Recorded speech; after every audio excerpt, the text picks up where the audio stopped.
So I've been using the Galaxy Note 7 either in our review or the unit that I bought myself for AT&T for the better part of 2.5 weeks. If you didn't see our review, we'll link to it here so you can check it out. But I've been getting a ton of questions about specifics about the Note 7, so I figured let me answer your questions about the Note 7 as you decide whether or not it's the right phone for you. A big problem with the Note 5, it was bricking the S Pen. Samsung will not let you put it in backwards this generation, so not a worry.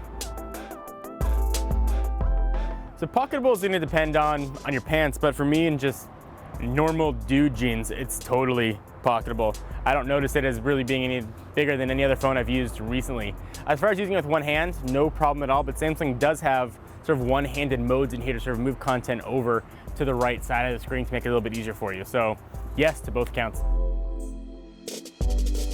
Battery life is probably the weakest part of the phone. I generally charge it once throughout the day just to make sure when I get home I still have 100%. If you don't charge it throughout the whole day, you're gonna be struggling for battery life. And Samsung seems like they know this. They have some modes in there you can shut off some features that'll save battery life, and it will last a lot longer. We're gonna lose some of the things like haptic feedback and automatic sort of downloading in the background. So be prepared to plug it in if you can, at least once a day.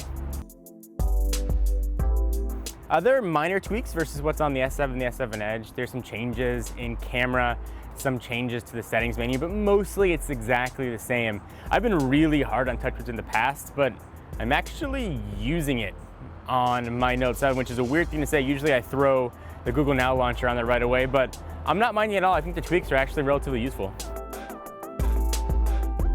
So during our review of the Note 7, I was on vacation, so actually I took this with me to the beach, and you're not supposed to put it in salt water. I did, and it's okay as long as you rinse it out afterwards, but it was totally fine. I didn't submerge it fully in water, I just took it into the waves, and it was no issues at all with it. I rinsed it out and had not a single problem. So if you want to take it to the beach, wouldn't worry, I got some sand on it as well and wiped it right off. I didn't have any scratching issues. Unless the S Pen is something you absolutely have to have, no, I wouldn't upgrade. So lag has been one of the biggest questions that I've had. If you look at how much RAM the apps are using, it is a huge amount of RAM. It's usually where the lag is going to come from. A lot of folks who've used the Note 7 have experienced lag. I haven't had any problems with it at all. Some problems I have had though that aren't really lag related. Sometimes I'll hit multitasking button. It'll show no recent apps when I have many recent apps open. And sometimes I'll have to reboot the device at least once a day to get things to function. Like I was trying to buy movie tickets over the weekend to go see Suicide Squad, and the Fandango app wouldn't work. I had to reboot the device. It might be app specific. Those are two problems at least that I've run into with the Note 7.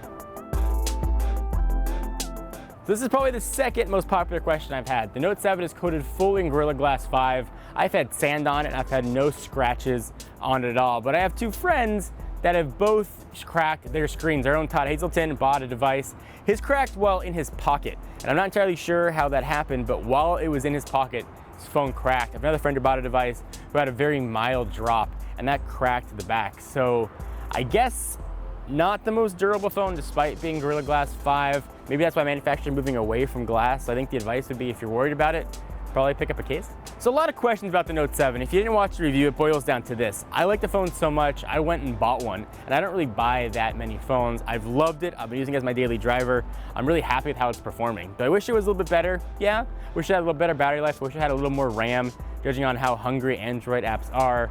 But I'd buy it again still. I've been really happy with it. I'll keep using it, and over the next weeks or months, my opinions change. I'll be sure to let you guys know. So next time, I'm John Ranger from Techno Buffalo.